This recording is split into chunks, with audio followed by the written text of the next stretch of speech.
شب گریزاں ہوگی آخر جلوائے خورشید سے، یہ چمن معمور ہوگا نغمائے توحید سے۔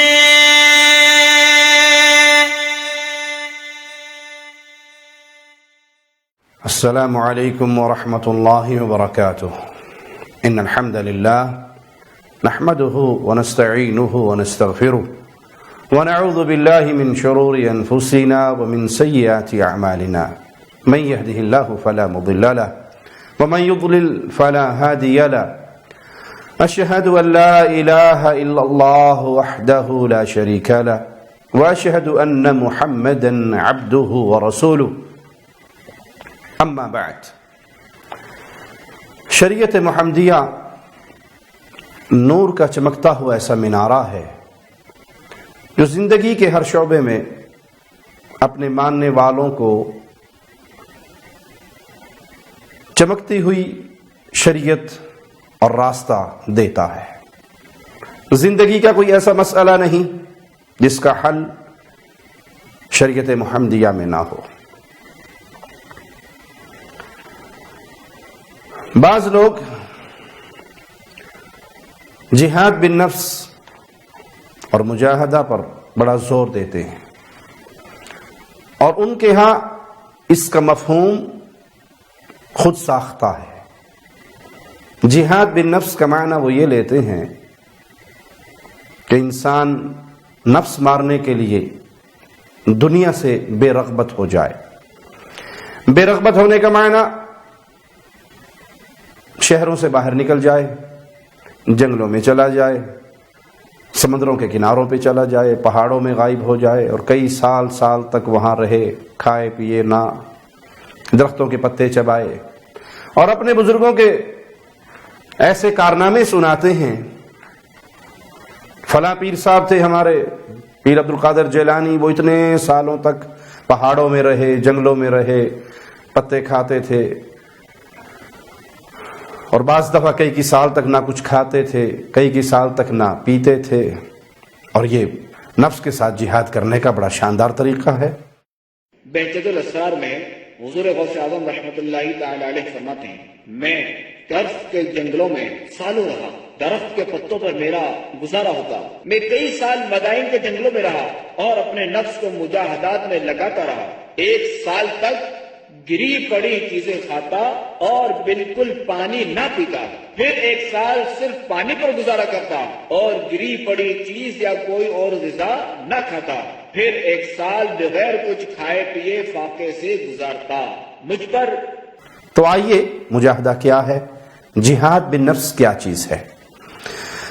صحیح بخاری میں کتاب الرقاق میں امام بخاری رحمہ اللہ نے ایک باب قائم کیا ہے، من جاہد نفسہ فی طاعت اللہ، جس نے اللہ کی فرما برداری میں اپنے نفس سے یعنی اپنی ذات سے جہاد کیا۔ ذات سے جہاد، اپنے نفس سے جہاد، اس کا معنی کیا ہے؟ اسے اللہ کی مرضی کے تابع کیا، نفس پر اللہ کا حکم جاری کیا، اپنی ذات پر اللہ کا آرڈر چلایا۔ اس کی شرح میں ابن حجر رحمہ اللہ نے بہت سے اقوال نقل کیے ہیں۔ آئیے ایک قول میں آپ کو سناتا ہوں، ابن بطال رحمہ اللہ کا، جہاد المرء نفسہ هو الجہاد الاکمل، انسان کا اپنے نفس سے جہاد کرنا ہی کامل ترین جہاد ہے۔ اپنی ذات کو، اپنے نفس کو اللہ کے حکموں کے تابع کرنا، یہ افضل ترین جہاد ہے۔ آپ کا جی نہیں چاہ رہا اللہ کا حکم ماننے پر، لیکن آپ اپنے نفس کو مجبور کرتے ہیں اور اپنے اوپر رب کے حکم کو نافذ کرتے ہیں، یہ اصل مجاہدہ ہے اور یہ جہاد بالنفس ہے۔ اور فرماتے ہیں کہ اللہ مالک نے فرمایا، وَأَمَّا مَنْ خَافَ مَقَامَ رَبِّهِ وَنَهَى النَّفْسَ عَنِ الْهَوَىٰ، اور رہا وہ جو اپنے رب کے سامنے کھڑے ہونے سے ڈر گیا اور اس نے نفس کو خواہش سے روک لیا۔ شیطان کے پیچھے چلنے کا نفس اشارہ دیتا ہے، غلط کام کے لیے، گناہ کی طرف رغبت کرتا ہے، لیکن انسان اپنی آپ کو، اپنی جان کو، اپنے نفس کو اس گناہ سے روکتا ہے، یہ جہاد بالنفس ہے۔ اس آیت سے شارح بخاری علامہ ابن بطال رحمہ اللہ نے یہ سمجھانا چاہا کہ جہاد بالنفس کا معنی باطل خواہشات سے اپنے آپ کو روکنا، گناہ کی طرف اپنے آپ کو مائل نہ کرنا اور اپنے نفس کو اس سے بچا کے رکھنا۔ اس کا فائدہ کیا ہے؟ مالک کا اعلان کیا ہے، مولا انعام کیا دیتا ہے؟ فَإِنَّ الْجَنَّةَ هِيَ الْمَأْوَى، یہی وہ خوش نصیب ہے جس کا ٹھکانہ اللہ کی جنت ہے۔ اللہم اجعلنا منہم ومعاہم وفیہم، اے اللہ اپنی رحمت سے سب اہل ایمان کو ان خوش نصیبوں میں شامل فرما دے جو تیری جنت کے مہمان بنے گے۔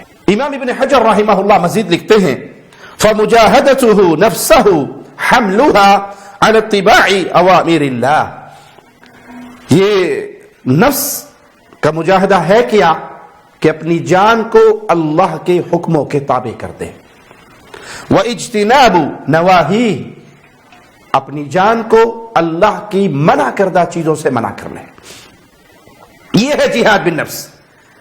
ایک کام کرنے کا، گناہ کرنے کا جی چاہ رہا ہے، لیکن انسان اپنے آپ کو کنٹرول کرے کہ نہیں، یہ اللہ کی نافرمانی ہے، یہ گناہ کا کام ہے۔ جس چیز کو اللہ نے ناجائز کیا ہے، حرام کیا ہے ہمارے لیے، شیطان ابھارتا ہے نفس کو اور وہ اس برائی کی طرف جانا چاہتا ہے، تو مومن اپنے نفس کو روکتا ہے، جہاد کرتا ہے۔ میں آپ کو مثال سے سمجھاتا ہوں۔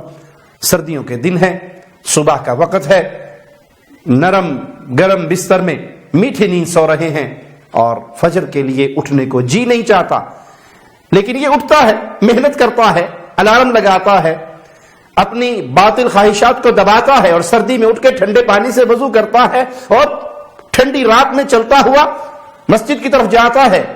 یہ اپنے آپ کو اللہ کے حکموں کے تابع کر رہا ہے۔ نفس چاہتا ہے کہ سوتا رہے اور یہ نفس کی باطل خواہشات کو دبا رہا ہے اور اللہ کے حکم کے تابع اپنے نفس کو کر رہا ہے۔ یہ جہاد بالنفس ہے۔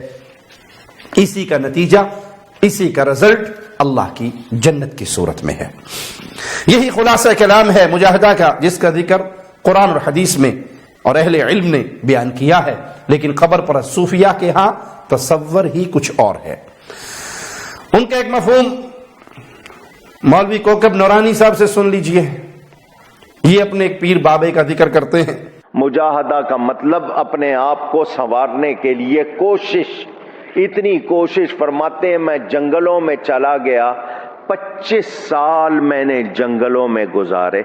فرماتے ہیں گھاس پھوس کھاتا تھا، پتے کھاتا تھا، کبھی کبھی وہ بھی نہیں ملتے تھے، میں بغیر اس کے رہتا تھا۔ فرمایا پھر ایسا وقت آ گیا 3 برس میں نے کچھ بھی کھایا پیا۔ اونچی گئے غوث پاک کیا فرماتے ہیں، کتنا عرصہ نہیں کھایا؟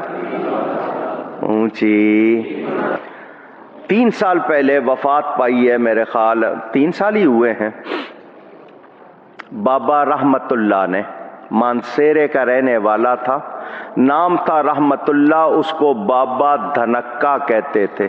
اس بابے نے لوگوں نے وہاں رہ کے دیکھا 20 برس کچھ کھایا پیا نہیں۔ انا للہ و انا الیہ راجعون۔ ان کے ہاں جہاد بالنفس کیا ہے؟ اپنے آپ کو کھانے پینے سے روکنا اور اس کو بڑا کمال سمجھنا کہ بڑے کمال کے بابا جی تھے، 30 سال تک پانی کا گھونٹ بھی نہیں پیا۔ آئیے اس تصور کو، مجاہدہ کے اس تصور کو، جہاد بالنفس کے اس تصور کو کتاب و سنت پہ پیش کر کے قرآن اور حدیث سے دلیل لیتے ہیں۔ کیا یہ واقعی جہاد ہے؟ یہ خلاف شریعت ہے؟ گپے ہیں جو یہ مولوی چھوڑ دیتے ہیں، جھوٹی کہانیاں ہیں جو یہ مولوی گھڑ لیتے ہیں۔ کیا یہ اللہ کے کلام کو نہیں پڑھتے ہیں؟ کیا یہ قرآن حکیم کو نہیں پڑھتے ہیں؟ اس کو کمال سمجھتے ہیں کہ ہمارے پیر صاحب 25 سال تک کچھ نہیں کھائے پیے، جو جھوٹ ہے، سچ کا اس سے کوئی رشتہ نہیں۔ دیو مالائی کہانیاں ہیں، قصے کہانیاں ہیں، کوکاف کے قصے ہیں۔ آئیے اللہ کی کتاب کی طرف لوٹتے ہیں۔ مالک کا فرمان سورۃ الفرقان آیت نمبر 7، وَقَالُوا مَا لِهَذَا الرَّسُولِ يَأْكُلُ الطَّعَامَ۔ کفار رسول کریم صلی اللہ علیہ وسلم پر اعتراض کر رہے ہیں، اللہ کے بھیجے ہوئے رسولوں پہ اعتراض کیا ہو رہا ہے؟ مَا لِهَذَا الرَّسُولِ، یہ کیسے رسول ہے؟ يَأْكُلُ الطَّعَامَ، یہ تو کھانا کھاتے ہیں۔ ان کے نزدیک بھی کوئی ایسی شخصیت ہونی چاہیے تھی جس کو کھانے کی حاجت نہیں، پینے کی حاجت نہیں۔ وَيَمْشِي فِي الْأَسْوَاقِ، یہ کھانا کھاتے ہیں، بازاروں میں چلتے ہیں، کاروبار کرتے ہیں، خرید و فروخت کرتے ہیں، بازار میں آتے ہیں۔ یہ کیسے رسول ہیں؟ ان کے نزدیک بھی کوئی ایک ایسا تصور تھا کہ جس کو کھانے پینے کی حاجت نہ ہو، بھوک اسے نہ لگے، پیاس اسے نہ لگے، لوگ کھائے پیے اور ان کے مقابلے پہ ایسی شخصیت ہو جو ایسی انہونا کام کر کے دکھائے جو انسانوں کے بس میں نہیں کہ نہ وہ کھائے نہ وہ پیے۔ تو اللہ مالک نے ان کی لغو باتوں کا رد کرتے ہوئے کیا فرمایا؟ انظر کیف ضربوا لك الامثال فضلوا فلا يستطيعون سبیلا، دیکھیے انہوں نے آپ کے لیے کیسے مثالیں بیان کی، بس یہ گمراہ ہو گئے، کوئی راستہ نہیں پا سکتے۔ تو یہ کفار کی ایک شرارت تھی، ایک اعتراض تھا کفار کا کہ وہ نبی کی طرف یہ کہا کرتے تھے کہ کیسے رسول ہے، ہم اس پر کیسے ایمان لائیں، یہ تو کھاتے پیتے ہیں، ہم جیسے ہیں، بازاروں میں چلتے ہیں اور کھاتے پیتے ہیں۔ اللہ مالک نے جواب میں فرمایا وَمَا أَرْسَلْنَا قَبْلَكَ مِنَ الْمُرْسَلِينَ إِلَّا إِنَّهُمْ لَيَأْكُلُونَ الطَّعَامَ، ہم نے آپ سے پہلے جتنے بھی رسول بھیجے ان میں کوئی ایسا رسول نہیں تھا جس کو کھانے پینے کی حاجت نہ ہو، بلکہ وہ کھاتے تھے، وہ پیتے تھے۔ وَيَمْشُونَ فِي الْأَسْوَاقِ، وہ بازاروں میں چلتے تھے۔ انسانوں کی ہدایت کے لیے انسان رسول آئے تو ان کو وہ حاجات تھی جو انسانوں کو پیش آتی ہیں تاکہ انسانوں کو اس راستے پر رہنمائی مل سکے۔ کفار اس شبہ پر ایمان نہیں لا رہے تھے کہ اگر یہ اللہ کے رسول ہیں تو یہ کیسے ہماری طرح کھاتے ہیں، پیتے ہیں، بازاروں میں چلتے ہیں۔ رسول تو ایسا ہونا چاہیے جسے بھوک نہ لگے، جسے پیاس نہ لگے، جو کھانے پینے کا محتاج نہ ہو۔ مالک کا ایک اور فرمان سنیے، سورۃ المائدہ آیت نمبر 75 ہے، مولا فرماتا ہے مل مسیح ابن مریم الا رسول، مسیح ابن مریم کیا ہے؟ اللہ کے ایک رسول ہے۔ قد خلت من قبلہ الرسل، ان سے پہلے بھی رسول گزرے۔ وَأُمُّهُ صِدِّيقَةٌ كَانَا يَأْكُلَانِ الطَّعَامَ، عیسیٰ علیہ السلام ان کی ماں صدیقہ، یہ دونوں ماں بیٹے کھانا کھاتے تھے۔ جن لوگوں نے کمال یہ سمجھا کہ جو 25 سال نہ کھائے جنگلوں میں رہے، اسے بھوک کی حاجت نہ ہو، بھوک لگے ہی نہ، تو وہی بڑے پہنچے ہوئے ہیں اور بڑے باکمال ہیں، یہ اولو العزم انبیاء میں سے ہیں، اللہ کے نبی ہیں، رسول ہیں، صاحب کتاب ہے، صاحب شریعت ہے۔ اور قرآن ان کے بارے میں کیا کہہ رہا ہے کہ یہ ماں اور بیٹا دونوں کھانا کھاتے تھے۔ انظر کیف نبین لهم الآیات ثم انظر انا یؤفکون، دیکھیے ہم کس طرح کھول کر آیات بیان کرتے ہیں، دیکھیے کس طرح یہ پھرے جاتے ہیں۔ تو اللہ مالک کا یہ بیان، مالک کی یہ آیات اعلان کر رہی ہیں کہ انبیاء کو بھوک لگتی تھی اور وہ کھانا کھاتے تھے، انہیں پیاس لگتی تھی اور وہ پانی پیتے تھے۔ اس کی تفسیر میں بریلویوں کے علامہ غلام رسول سعیدی تبیان القرآن جلد 3 صفحہ 262 پر کیا لکھتے ہیں، ذرا سنیے۔ اگر عیسیٰ اور ان کی ماں خدا ہوتے تو وہ خلق و ایجاد پر قادر ہوتے، جب وہ خلق و ایجاد پر قادر ہوتے تو کھانے کے بغیر بھوک کی تکلیف کو مٹانے پر قادر ہوتے، اور جب وہ ایسا نہ کر سکے تو معلوم ہوا کہ وہ خدا نہیں ہے۔ انسان اللہ کی مخلوق ہے، مخلوق کو بھوک لگتی ہے، پیاس لگتی ہے، وہ کھا کر اپنی اس کمزوری پہ قابو پاتا ہے، یہ کمزوری ہے انسانی۔ پھر آگے صفحہ 263 پر سعیدی صاحب مزید لکھتے ہیں اس آیت سے معلوم ہوا کہ عیسیٰ علیہ السلام کو بھوک لگتی تھی، وہ کھانے پینے کے محتاج تھے۔ اب کوکب نورانی صاحب کی گفتگو بھی سامنے رکھیں، سبز پگڑی والے بابا جی حضرت جی کا کلام بھی سامنے رکھیں، اور پھر فیصلہ کریں کہ اللہ کے نبی عیسیٰ علیہ السلام روح اللہ اور العزم انبیاء میں سے ہیں، انہیں کھانے کی ضرورت پڑتی، وہ کھانا کھاتے، وہ پانی پیتے، اور ان کا بابا دھنکے شاہ 25 سال تک بغیر کھائے بغیر پیے، اور اس کو بڑا مارکا سمجھتے ہیں، بڑا کمال سمجھتے ہیں کہ یہ ہے جہاد بالنفس۔ یہ جہاد بالنفس کا باطل تصور ہے۔ جہاد بالنفس یہ ہے کہ اللہ کا جو حکم آیا ہے آپ اپنی گردن کو اس پہ جھکائیں، اللہ کے حکموں کے مطابق اپنے نفس کو ڈھالیں، اللہ کی منع کردہ چیزوں سے منع ہو جائیں۔ اقول قولی ھذا واستغفر اللہ لی ولکم ولسائر المسلمین۔